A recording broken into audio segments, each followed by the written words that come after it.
bookshop. It's the bookshop. It's the bookshop of Beverly Farms. Howdy, everybody. It is Sam Feifel, your host of John Updike's Ghost, your favorite little podcast about reading, literature, bookstores, and all things awesome. Today, as always, I am joined by my sister, the co-owner of the bookshop of Beverly Farms, and all-around pop collar wearer, Hannah Harlow. How are you doing today, Hannah? We have an extra hour of daylight at the end of the day. I guess it's not really an extra hour, but yeah. I'm very excited about later sunsets. So I'm feeling good. Well, that's great for you. I hate daylight savings and it's awful. And I was miserable this morning. So I'm going to blame you for being happy about it. I was also miserable this morning, but I mean, I'm not going to be miserable at 6:30 tonight when the sun's still up. Okay. That's good.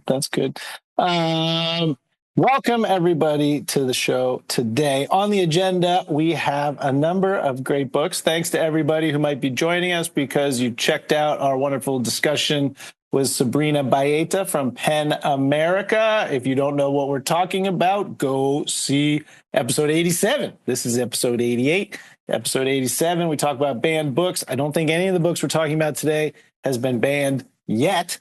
Actually, I think I have maybe one of mine. Actually, yeah, we might have a couple of banned books. I feel like we both have at least extensions of that conversation. Books that relate to what we talked about last time. Which is kind of sad. But we'll get to cross that bridge when we get to it.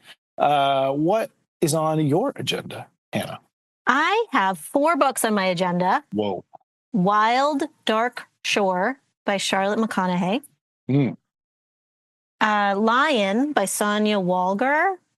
How to Lose Your Mother by Molly Jong-Fast. And Parable of the Sower by Octavia Butler. Wow, that's pretty good.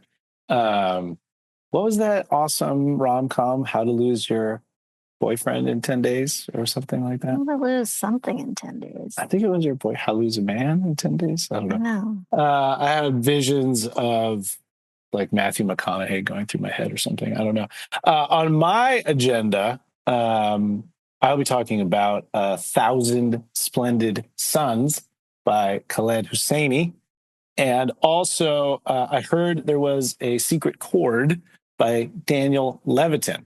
I also read another book that's secret that I'm not going to talk about until later. That's why I only have 2 books. Not that it's a contest, but I did read a 3rd book this week. Just not going to talk about it yet. Well, my first book, actually, I read a while ago, and I was saving it for when it finally came out, which was last week. Gotcha. So that's Wild Dark Shore by Charlotte McConaghy. And what is this book? This is a novel. Charlotte McConaghy is an Australian writer. She's written 2 previous novels that I loved. The first was Migrations, and I remember that. The second one was called Once There Were Wolves. Oh, yeah. That was big. Which I'm sure I talked about in an early episode. Right. So no relationship to Matthew McConaughey. That was just pure coincidence. No, that was just your brain. Weird. On overdrive. Yep. So Wild Dark Shore. So if you like one of her novels, you're going to like all of her novels. Like she's just one of those. She's got like a vibe. She's got a style. Right. And I love it. It's like dark and like moody, but also hopeful. And like you're going to have a good cry at some point, but it's going to feel so good. So is there magical realism or something? Wasn't there something about Once There Were Wolves? She's got a little like climate change stuff going on. Like you're maybe in like the nearest of futures. Right. Where climate change is like just maybe a little bit further along than we are now. Where you're in her world kind of questioning like, is this actually happening now? Or is this like a potential to happen? Has Portland fallen into the ocean yet? Or just right now where it just gets swamped once a month? Yes. So this newest novel is set on an island close to Antarctica. And there has been a research station there, but it's now being evacuated because of the rising waters, and the island's going to be underwater soon. Right. So the only people left on the island is the caretaking family. It's the dad and his kids. And so they're like packing up. They're about to leave. All the scientists have left, and they've left behind this seed bank. And I think they're supposed to be like abandoning the seed bank, but they're like actually trying to pack it up because they want to save all these seeds. Yeah, kind of seems important. I don't know. Why were the seeds in Antarctica? It seems like that would be a hard place to grow things. No, it's just for storage. And it's nice and chilly. It's nice and chilly. Yes, right. I don't know. Right. Yes. It's a novel. Yeah. So anyway, a woman washes up on the shore of this island. In Antarctica. Is like in Antarctica. Like, how did she get here? How did she survive? Seems unlikely. Right. And it turns out she's looking for her missing husband. Her husband was one of the scientists who had been stationed there. Mm-hmm. And they'd kind of had a falling out, like all this stuff. Like, there are lots of secrets. People are definitely not sharing information. Right. And as I was reading this book, I thought about how I always complain about how I feel manipulated in some of these books where it's like, we should know this already. I know keeping it from us. Yeah. Just tell us already. For some reason, with this book, I was like, I don't care. You tell me when you're ready to tell me. I'm in your hands. I feel so good about this book. I'm along for the ride. And you're going to tell me when you're ready to tell me. And that's fine. If you're a good enough writer, you can withhold information from us unfairly. Yeah, sure. But so there are these mystery elements, but it's also just this so this woman, they take her in, they, get her warm and fed and back to health and everything. And just very slowly, they all start to kind of bond with her in different ways. So it's this kind of lovely, heartwarming, forming of maybe a little family together. And then it turns out she's actually the mother of the children. No, but there turns out to be some other things that are going to get in the way of true happiness. Okay. All right. Yeah. That's fine. Very, very good. Highly Good. recommend. Yeah. Alternate title, Once There Were Penguins. Yes. Are there penguins? Seals. I think they're seals that the daughter of this family, she won't sleep in the house anymore, in the house. I think it's a lighthouse. I can't remember. Sorry. It's been a few months. Yeah. But so this is the one part that I was like, what? How does this work? You're in a very cold place. But sleeping in an igloo? She's just sleeping in this hut, on the beach with all the seals. And she just sleeps with all the seals and stuff. Well, it's climate change. So, it's warmer nowadays in Antarctica. No, they describe it as being very cold, but she gets all bundled up and maybe she even snuggles with the seals. I don't know. We're sleeping with the seals. Sleeping with the Seals is a great title for a book, actually. So that's your alternate title. Wild, dark, seal sleeping. Yeah. No, that sounds good. I like it. Family drama, basically. Yes. With some good mystery elements. Yeah, I like it. A Thousand Splendid Suns is also a family drama. So I read this. So Khaled Hosseini, I feel a little bit silly because I thought as I was reading it that the Kite Runner was a memoir. Oh. Because it's about a guy. I know. Well, it's about a guy that leaves Afghanistan to become a writer. He references previous books he's written. He's I published this novel as part of the text. And I didn't read anything else about the book. And so I thought when I finished it, it was a memoir. And that's so funny. And so, because when we were talking about it the last episode, you were like, I thought it was a memoir. That's why I was like, I don't know. This is a little bit too pat of an ending. Seems impossible that it worked out this way, And because I kept seeing references to the Kite Runner as his debut novel. And I was like, no, it says right in the book. He wrote these other books. Was that Juvenalia or something that they've just erased from the, I was like, what's going on here? And I was literally searching for these other books. And I was like, where are they? What's the ISBN? And then I realized as I'm reading A Thousand Splendid Suns, which has lots of copy about Kite Runner on the back of it, that no, Kite Runner was not a memoir. And in fact, this guy's rich. His parents were doctors and I had no idea. Yeah, he was one of the families that had enough money to leave Afghanistan when all the shit went down. And then he became a doctor himself and then decided to quit being a doctor and started being a writer. And he wrote The Kite Runner, which was great. And then he wrote A Thousand Splendid Suns, which is set, in the same time period as Kite Runner, except it's about fundamentally about women instead of about the men, right? So it's the female perspective and all this going down. As you can imagine, the women don't have a great time of it in Afghanistan. Right. So, you know, it sort of affects a little bit the way he's still a great storyteller, right? But, you know, now it's like, oh, this stuff is a little pat, you know? And like so Thousand Splendid Suns, still a great story. You have to sort of be one of these people who's down with like, you know, misery after misery building on one another. And then, you know, you're happy because like at the end, like, oh, maybe life won't be miserable anymore. We'll see. I have a tough time with those.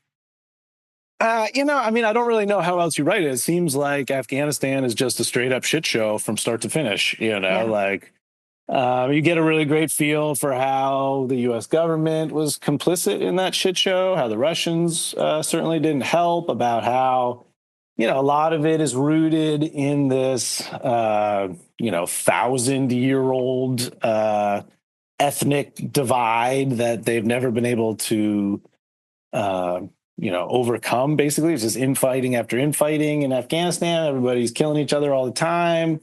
You know, whether it was the Russians or the U.S. giving the weapons, they still were happy as hell to use them against their own people. There's the Tajiks and the Hazara and the Pashtuns. And so you learn a ton about it. So just like, if I can interject for 1 second, Yes. I think books where like I'm getting tortured slowly over the course of the novel and there's no happiness ever until maybe some tiny bit of hope at the end.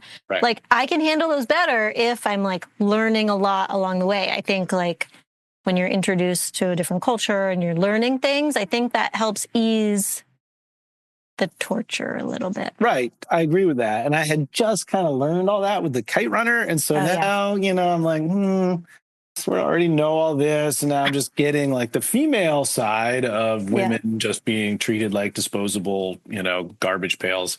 And so it's basically this woman who is the illegitimate daughter of a rich guy in Afghanistan before the Soviets.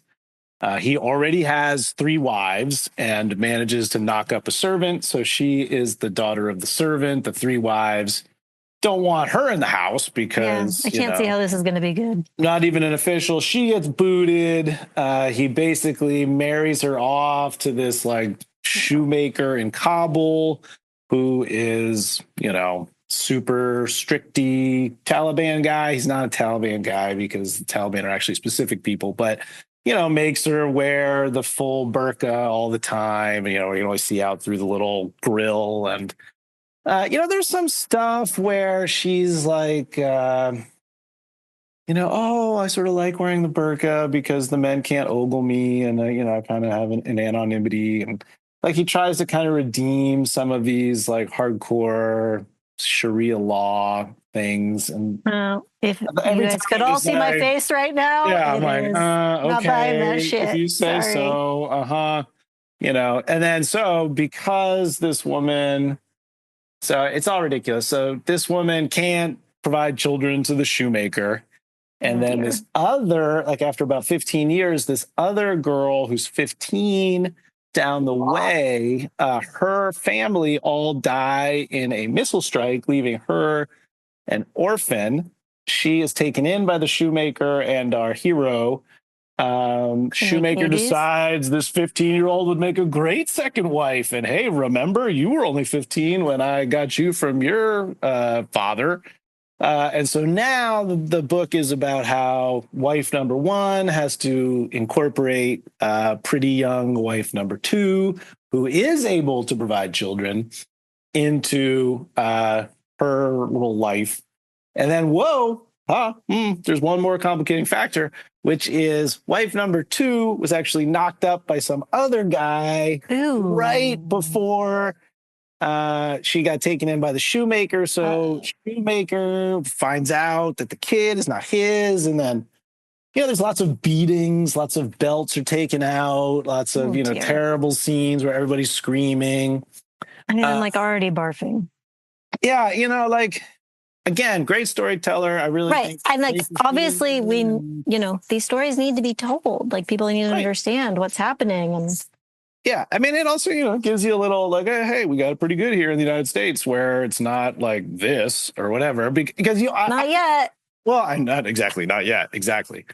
I mean, it is a stark reminder. Like these people were like basically the same. Not, they weren't the same quality of living as the United States in the 70s, but it was closer. 60s and 70s. It was pretty good in Kabul. They had, beautiful plazas and, relatively state-of-the-art medicine. And, maybe they're like a little behind on getting their televisions, but they're driving Volvos and, all that kind of crap. And then boom, 20 years later, they're doing like, public executions in the soccer stadium, and women aren't allowed to leave their house without a relative male to escort them. So things go downhill really quick. And it's a pretty actually stark and important reminder that whatever you think like status quo is for your little civilization, right? There is absolutely nothing that says that is what will be forever. So, that's a little too close to home, Sam. I know it's a little dark, but I think I've actually seen on Reddit some Kite Runner stuff. Like, I don't know why. I can't remember. Why did I read the Kite Runner? I guess I don't even remember. It was just one of the band books. It was one of the band books. So maybe the band books is bringing it back in, or, I do think Khaled Hosseini is having a little renaissance. Okay. So, maybe people want to read these. I do think they have value. I mean, listening to you post, reading you post on Blue Sky, you seem to be enjoying the book. I enjoyed them a lot, but it's just like when you stop to think about it, it's just like, I don't know, like they can't exist in a vacuum. Like it has to be condemned. And I do think there's this little bit of like, oh, we need to save Afghanistan, and there's all this, value in Afghanistan. It's like, who are the good guys? Like just because like one doctor's family escaped and he wrote like this sort of hagiography for the country doesn't mean that the country, like has redeeming qualities right now. Like I don't know. I don't know. That seems like a very extreme statement. I just don't like. I don't know. I just where are the good guys? I don't know. I don't know. But I don't know enough about anything. I don't. And it's depressing.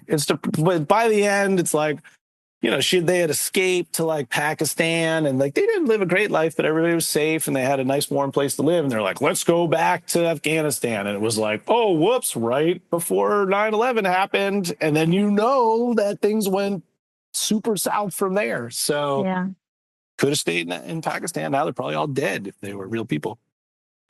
Okay. Anyway. I was going to say, yes, I know. Something more uplifting. I don't know if this is uplifting. It's not uplifting. Do you have anything uplifting? No, I don't. So I'm talking about the next two books together. So I read Lion by Sonya Walger and How to Lose Your Mother by Molly Jong-Fast. Right after each other, just kind of randomly. Mm-hmm. But it was very strange because they were very similar. Even though Lion is a novel, it's an autobiographical novel. Sonya Walger, you might know, she's an actress. I did recognize her as Penny from the TV show Lost. Oh. You got to think for a sec, because she wasn't like a major character, but she was a regular. Penny from Lost, yeah. Yeah. So this is her debut novel. It's autobiographical, like I said. And it's Lion of the title is kind of the father figure of the book. So it's narrated by this woman, and you jump all around in time, but you stay in a kind of first person present tense, but it'll be like, okay, now I'm 8, now I'm 16, blah, blah, blah. I found it really lyrical. Like I found it like really beautifully written. It's definitely like a literary fiction, I would say. And so the father in the story is, a neglectful father, but like looms large in her life. Like he's very charismatic. He's handsome. He's an adrenaline junkie. So he's like a race car driver, and he parachutes out of planes. Wow. And makes a ton of money in like a business deal and then just like spends a ton of money. Yeah, he lives large. Mm-hmm. So he, gets married to like they're both pretty young. They have this kid. They have the narrator of the book, Right. and then they're divorced like 2 years later. And he is from Argentina, so he eventually goes back to South America. So then the kid is like, flying to visit him in Argentina. Then she's flying to visit him, visiting his new wife in Peru. So it's this global story or whatever. But it works because of the writing itself, I think. He definitely it's a pretty short novel, but it probably could have been even shorter where you're kind of like, yeah, I get it. You love him and he's neglectful. And, this is a complicated relationship and figure or whatever. Right. So similarly, How to Lose Your Mother by Molly Jong-Fast is a memoir about her mother, Erica Jong. Oh. Yes. Molly Jong's mother is Erica Jong? Yes. You probably follow her on social media. She, not Erica, Molly. Molly Jong-Fast is I know a journalist. Who she is. She's on TV often as like a commentator. Yeah, I didn't know she was Erica Jong's daughter. She is Erica Jong's daughter. Man. And Howard Fast's daughter. So her grandfather was kind of a famous communist in the 50s, was in jail, Yeah. So her dad and Molly kind of bonded over having famous parents. So she grew up, Erica Jong was super famous when she was little. And obviously that fame kind of faded over time, but she loved being famous. And she was also a neglectful parent, but there was also a lot of love there. So this is Molly's memoir about her childhood, but it's also about the fact that her mom has dementia, and it takes place mostly over the course of a year. I think it's like 2022, when she had to put her mom and her stepdad, who also has dementia, into a assisted living facility. And at the same time, her husband gets diagnosed with cancer. So he's going through all these cancer treatments. So she's just sort of losing her mind, as you can imagine. Yeah. Then she just writes a book about how shitty that is. So she wrote a book about it. Yeah. It's fascinating. First of all, I think, again, she's a really good writer in a different way. Like it's like reading your best friend. She's like super personable. She's funny. She has all these like funny asides. Yeah, she's great at self-deprecating. Yeah. So she just, she keeps it moving. She keeps it, at times light, at times darkly funny. Yeah. But, both books are about having a parent that's like larger than life. Larger than life. You feel like kind of lucky to be in their little circle, even though you're sort of getting screwed. Totally. Yeah. So it's interesting. So whether you want it to be a dad or a mom, you have your choice. Yeah. Molly Jong-Fast's book doesn't come out till June 3rd.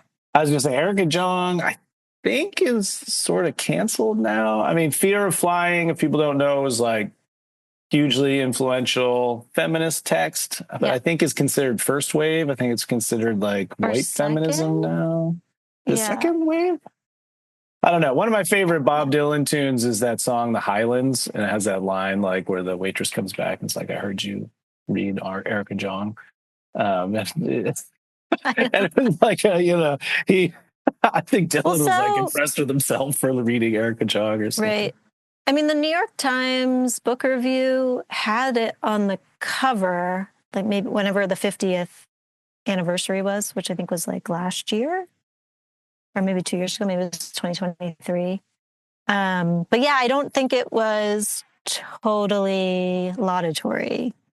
I think. Yeah, because I mean, Fear of Flying came out in 1973. Yeah. But I mean, I guess it's a novel, Fear of Flying. It's not like... It's a novel. I mean, she seems to imply that everything she wrote was pretty autobiographical, too. Right. And there has been a re-release of Fear of Flying, yes. So, I mean, the funniest part about the memoir is, Molly sitting there at some point just talking about how she has a fear of flying, like she can't get on a plane. What?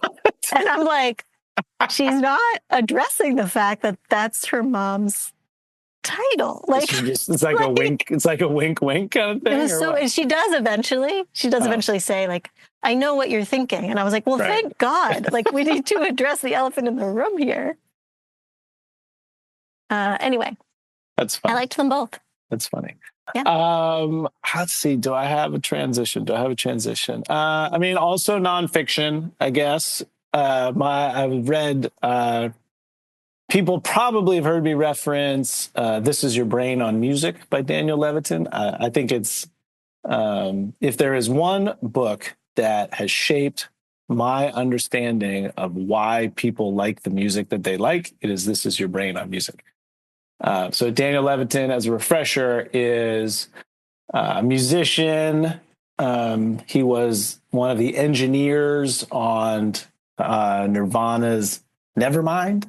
Oh, wow. I didn't know that. Yeah. So he was, an engineer in the studios that did a bunch of like really early grunge and stuff. And then he went back to get a degree in neuroscience. And now he's a doctor of neuroscience studying music.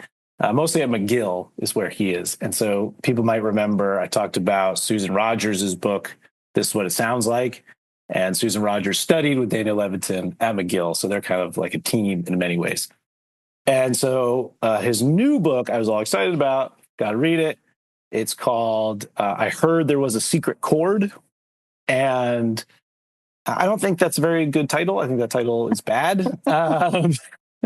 But what it is it's an exploration of music therapy, why it works, and just like music as medicine, Yes. And it did not hold my attention, unfortunately. Oh, dear. Okay. No, so, obviously... It's got a lot of, like, positive press at the end of last year when it came out. Yeah, I mean, it's not a bad book. Yeah. It's just like all the stuff... I don't care why it works, right? Like, do I need to be convinced that you feel better when you're listening to music, that it helps you, have, both your mental and your physical health? Like, no, I don't need convincing at all. It's very clear to me that music has lots of beneficial effects. I completely believe in it. And so, like there's all kinds of stuff, like there's a whole chapter on like, how hearing works and the cochlear and all this crap, And then there's like, and then he kind of flips back and forth. I think when he wrote This Is Your Brain on Music, he wasn't really a big wheel yet. And now he is kind of a big wheel. And so like there's a little bit more name dropping, like, me and Alanis Morissette were doing this thing. And, I said to Alanis, like, isn't this music great? Or, and I'm just like, okay. Yeah. I mean, I do think, I said it got a lot of positive press. I don't know how much press it actually got or what it said, but I just know that people, like, we sold a few copies, like, and it seemed like it was in the zeitgeist for a second there. And I wonder if it's just because I think the premise of, it's a book about music as medicine sounds enticing, I think. Right. No, I do. And I think like, but then when you get into the details, it's like, oh yeah. Okay. Sure. Well, yeah. And I think people who maybe don't like, I've already read a lot about his research. I read the Susan Rogers book. I already know a lot about how the brain responds to music. Like a lot of it was kind of rehashing of stuff that I already knew. And right. So maybe you're not the right person. Yeah. I think if you come to it a little bit more, a little more green, and maybe if you're a little more skeptical, like I think if you're one of these hardcore science people, like, Western medicine is the only way, to do anything. Maybe this would like convince you a little bit of the garbageness of Western medicine, but just, I guess I was a little disappointed. I felt like it rambled a little bit and, I struggled to finish it. I was just like, okay, yeah, still doing good things for me music wise, So I can't recommend it to other music writers, but I think, for people who, especially also if you want to convince people to be a little bit more open-minded about their own approach to their own health. Like, I think there are people who, like would poo-poo the idea that like, listening to Bill Evans jazz on a Sunday morning is actually good for you. Like, it's not just like a hoity-toity literary thing to do. It actually is good for you. Like it makes you feel better. It reduces your stress. You should act, like, so maybe if people kind of need that convincing, or you want to convince someone else who's kind of like not taking care of themselves very well. Yeah. Self-helpy, but like, science-y. Yeah. No, and, there's legit science. Like it's not woo-woo. It's the opposite of that. And that's kind of I'm actually that's fine what I mean. with the woo-woo on that. Like, but it goes through like, oh, this little part of your brain, we put some dye in it and it lit up. And I was like, okay, I don't really care which part of my brain lights up. And there's so many names, like the something ganglia. And I'm like, I'm not going to remember that. I don't care. Would you like a bookmark? Cool. So there you go. Okay. What's your last transition book? Because Yeah, you do. Let me think. My last book is The Parable of the Sower, which is about the power of the brain to affect telekinesis. Telekinesis. It's her whole thing is in this book, in Parable of the Sower, there is Octavia Butler kind of created this new faith, right? The main character has been kind of writing this poetry, these verses, kind of her whole life, which she realizes is this religion that she has founded. Like and it's religion of Earthseed, right? Earthseed. Yeah, Earthseed. Yeah. Which is basically God is change, right? And change is God. And so Octavia Butler wanted this character to be a really reasonable person and to, create a faith that was kind of based on like what we have in our range of abilities. And so like if we are responsible for affecting change, and we can do that by, helping each other and being responsible to a community and like whatever. And she was writing science fiction, right? Because it's set in the future, but she actually didn't want to put any of that like magical science fiction-y stuff, right? No aliens, no whatever. Like it's all grounded in reality. But she wrote it in the 90s and it was published in 1993, and it starts in 2024 and goes through like 2027. Right. So that's outside of the other series that I was reading last year. I feel like you read Earthseed, which was the prequel. Yeah, but there's all kinds of there's brain manipulation and stuff in that. Oh. Anyway, there was an interview with her at the end of this book, and that's what it was. That's what it said. That's what she said in it. Yeah. Because the one I read was Wild Seed. That's right. Oh, right. Wild Seed is the Patternist novels. And Parable of the Sower and Parable of the Talents are outside. That's the Parable series. Yeah. Okay. That's what it is. Yes. That clears things up. Yes. All right. That makes sense. I read Parable of the Sower. I actually brought it home last summer. I was like, I'm going to start. I did. I opened it on July 20th, 2024, which is when the novel starts. Oh. And I was like, I'm going to read this right now, when it's supposed to be taking place. Well, you didn't. But I got sidetracked. Like it just didn't, I didn't get hooked in the first page, and I got distracted and I put it down. But it's been back on the bestseller list since Trump took office, which coincided with the LA fires. So there's a lot of prescient stuff in this book. It's creepy. It's creepy. Trump. It has the LA fires in it. Yeah. All kinds of climate change stuff that she saw coming. Yeah. The climate change stuff and the white nationalists taking power. How could you predict that? It's so hard. The income inequality. There's a big part of it.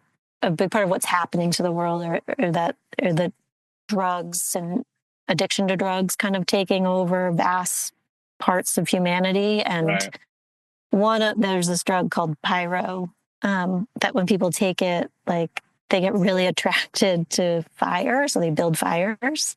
Oh. Watching fire for them is better than sex. So they set everything on fire and they just like burn down communities to like just ruin stuff because they hate everybody because they are addicted to drugs and poor. Yeah, I mean, it's not hard to see that my neighborhood is filled with freaking spent needles all over the place right now. It's driving me crazy.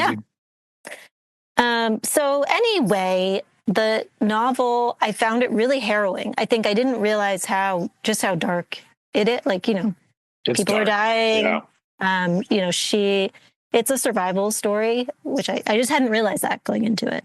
Yeah. So I think what she does really well is show, I think she called it in the end, slow activism. I think N.K. Jemisin wrote an afterword, and I think she called it slow activism, right? So this is something that's taking place over the course of years, and the protagonist is preparing, but she's not taking action right away, right? She just is like, I see something coming. I don't know when it's going to be time to act, but I need to be ready. And so she's like prepping both her faith, like her dogma, and she's prepping like physically by like she has an emergency kit packed and like, she trains herself. She learns how to shoot a gun. She makes sure she learns, survival tactics for out in the wilderness, like that kind of thing. So that Black Swan theory.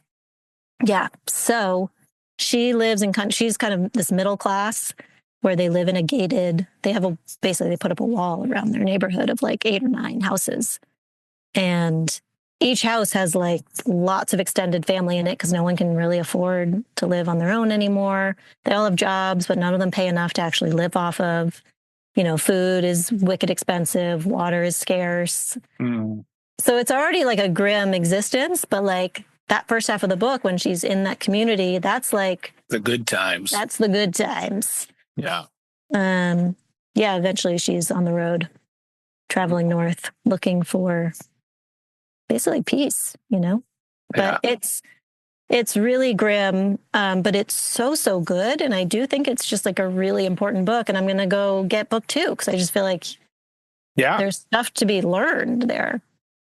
Yeah, I mean the patternist stuff I loved, but it's definitely there's all this mind control stuff and aliens and all kinds of crazy shit. So if you're not into that, it can be weird. But it's the same. There's a lot of the same themes. I can see the downfall of society coming. There's no reason to think that progress goes forward. All kinds of stuff like that. I think it's weird that she keeps having these renaissances. Like every 2 or 3 years, people are like, "Oh, remember Octavia Butler?" And it's like, why isn't she just F. Scott Fitzgerald or whatever? Right. Like, Totally. I don't understand why I have to constantly be reintroduced to her. Like, I already know who she is. Yeah. I think she'll get there eventually. Yeah, if people she only died discovering her, it's great. Right. She died in 2006. 20 years ago. Right. No, I know. But Scott Fitzgerald died a lot longer ago than that. I know. I'm just saying, it seems like she should be American canon by this point, but I feel like all the time it's like, oh, don't forget about Octavia Butler.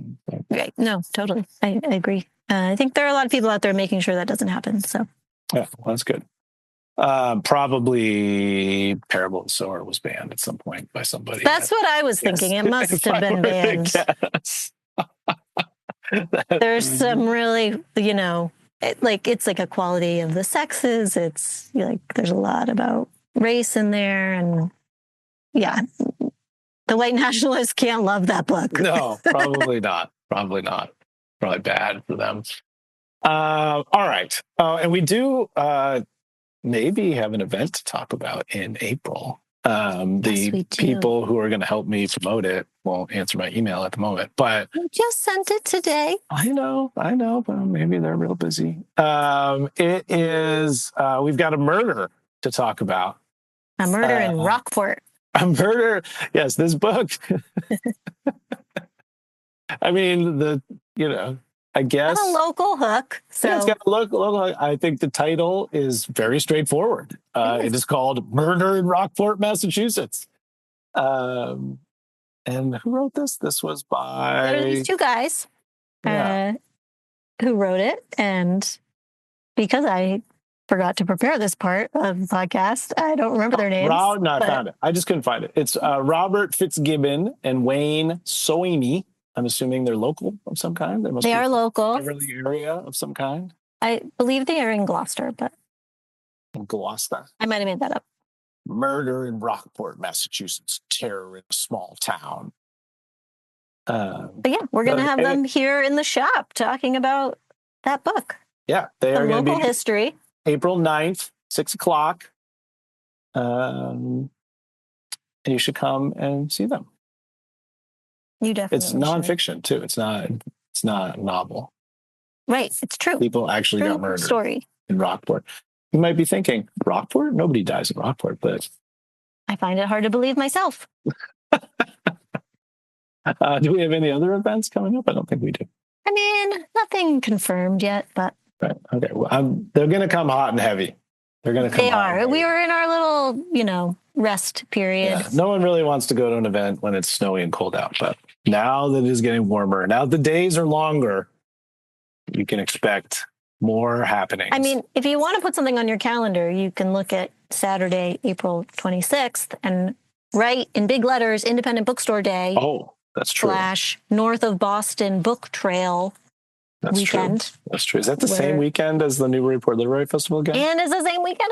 Why? Why can't they just move that by weekend? Like, why does it? Couldn't it be a weekend before or something? They were actually there first. Well, it's very annoying to have. It is. I agree. It keeps me on my toes, though. I want one of them to move. It's just going to be a very, very, very busy day. It is. All right. Well, I like the Newburyport Literary Festival. What are we doing there again? Am I hosting a panel? You are not at the moment hosting a panel. You could maybe host the panel I've assigned myself to, which we'll talk about. More to come. I would have put together a panel. Maybe Nina. Actually, you should probably get Nina involved. We'll talk about that. We have asked her to do things. I think she's away that weekend. Oh, bummer. All right. Okay, well, regardless, thanks everybody for listening. Thanks for making it this far. This was a great episode, and we will see you next time.